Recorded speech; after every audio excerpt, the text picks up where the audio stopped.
Hello guys, welcome back. Now in this video we are going to discuss theorem 1.5 and going to solve exercise 1.4 question number 1.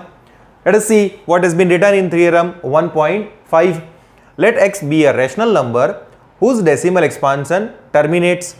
Then x can be written in the form of p upon q, where p and q are co-prime and the prime factorization of q is of the form 2 power n 5 power m, where n m are non-negative integers. अब देखिए दोस्तों, ये जो theorem होते हैं, ये theorem क्या होते हैं? एक्चुअली प्रूवन स्टेटमेंट्स होते हैं. एक्चुअली प्रूवन स्टेटमेंट्स होते हैं कि ये बातों को प्रूव कर दिया गया है कि अगर कोई एक रैशनल नंबर है जो p अपॉन q के फॉर्म में है, जिसका डेसिमल एक्सपांशन टर्मिनेट हो जाता है, मतलब 1/2 का आंसर 0.5, तो ये वो वाले नंबर की बात कर रहे हैं कि जिसका डेसिमल एक्सपांशन टर्मिनेट हो जाता है, जिसको p अपॉन q के फॉर्म में हम लिख सकते हैं.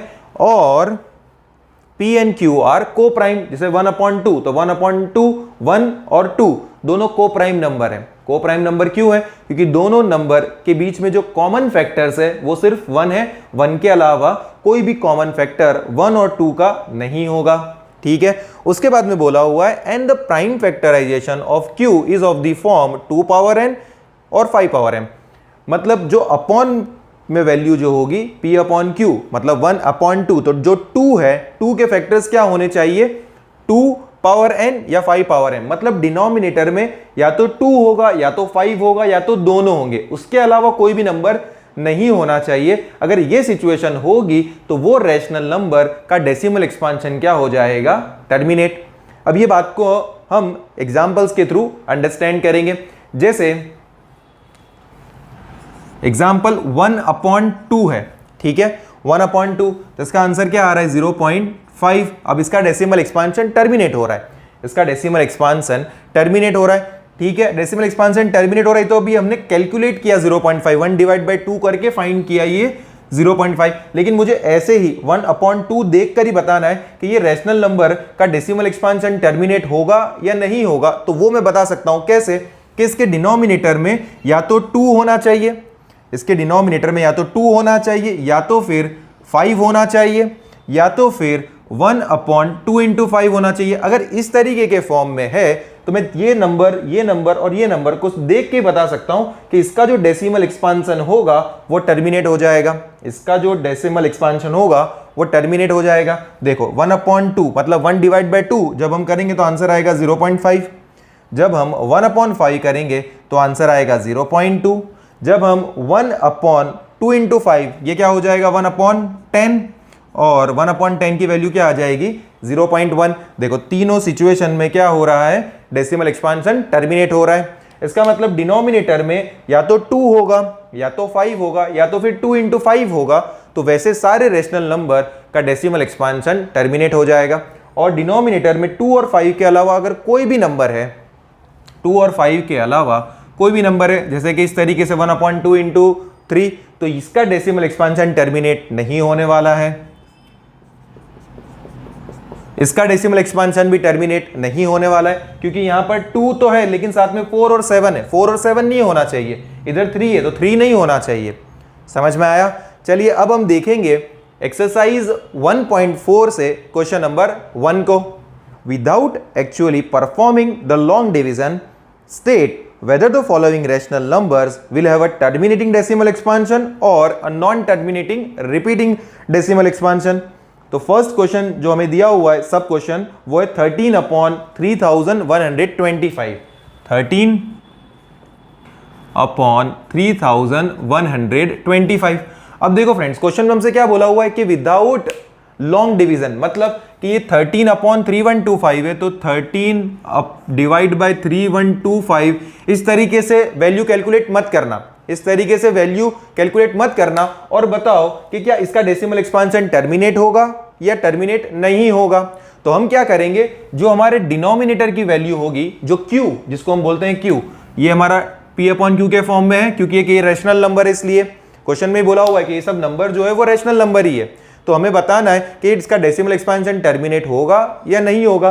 तो हम क्या करेंगे, जो Q है, Q की प्लेस पर क्या आ रहा है 3125, इसका हम कैलकुलेट करेंगे प्राइम फैक्टराइजेशन, इसका हम करेंगे प्राइम फैक्टराइजेशन। और प्राइम फैक्टराइजेशन में अगर आंसर हमारा 2 power n into 5 power m के फॉर्म में होगा तो हम क्या बोल देंगे कि इसका डेसिमल एक्सपांशन टर्मिनेट होने वाला है। और अगर 2 पावर n और 5 पावर m मतलब 2 या 5 या 2 इंटू 5 इसके अलावा अगर कोई भी वैल्यू डिनोमिनेटर में बन रही होगी तो उसको हम बोलेंगे decimal expansion is non terminating repeating.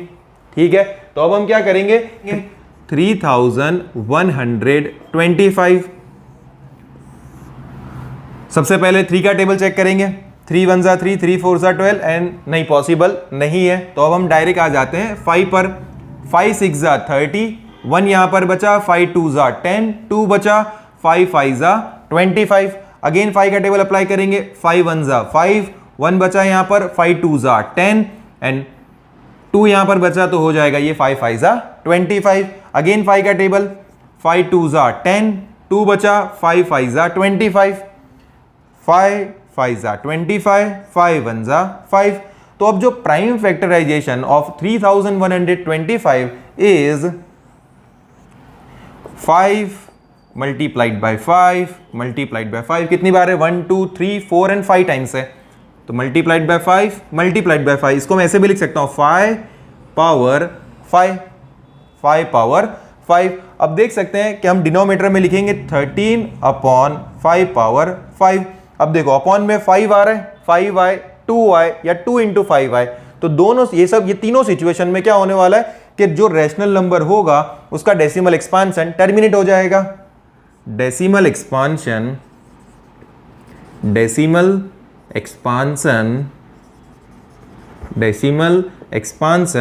will terminate, decimal expansion will terminate because q is in the form of 2 power n 5 power m। इस तरीके से लिख देना है। अब ये 2 पावर n 5 पावर m तो समझ में आता है कि 5 है, लेकिन 2 पावर n 2 कहां है यहां पर, तो देखो फ्रेंड्स हम ऐसे लिख सकते हैं ना इसको 13 upon 2 power 0 multiplied by 5 power 5। देखो 2 पावर 0 की वैल्यू क्या होती है 1, तो 1 इंटू 5 पावर 5 क्या होने वाला है 5 पावर 5।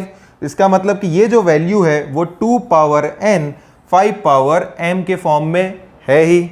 चलिए फ्रेंड्स अब देखते हैं सब क्वेश्चन नंबर 3। सब क्वेश्चन नंबर 3 जो है 64 अपॉन 455। अब इसे बताना है बिना लॉन्ग डिवीजन के कि इसका डेसिमल एक्सपांशन टर्मिनेट होगा या नहीं होगा। हम क्या करेंगे जो डिनोमिनेटर की वैल्यू है उसका हम प्राइम फैक्टराइजेशन करेंगे, तो 455 upon this.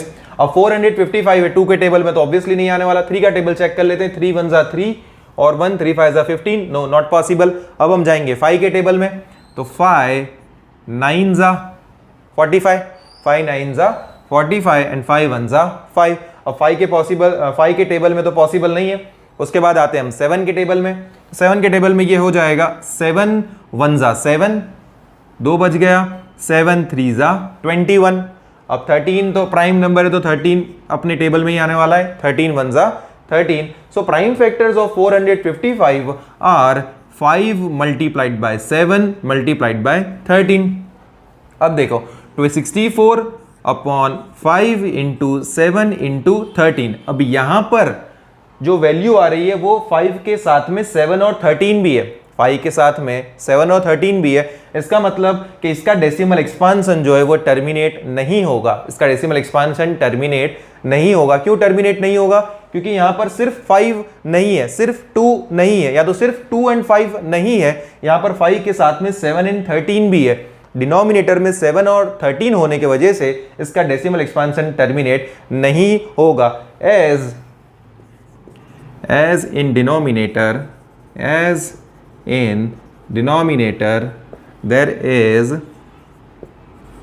7 and 13, so it will not terminate। तो ये सिंपल सा क्वेश्चन नंबर 1 है जिसके सब क्वेश्चंस 10 तकरीबन क्वेश्चंस है। बाकी के सारे क्वेश्चंस जो मैंने यहाँ पर नहीं किए वो सब आपके लिए होमवर्क है। तो अब हम मिलेंगे हमारी नेक्स्ट वीडियो में। Till then, be safe and keep learning. This is Radiant Academy signing off.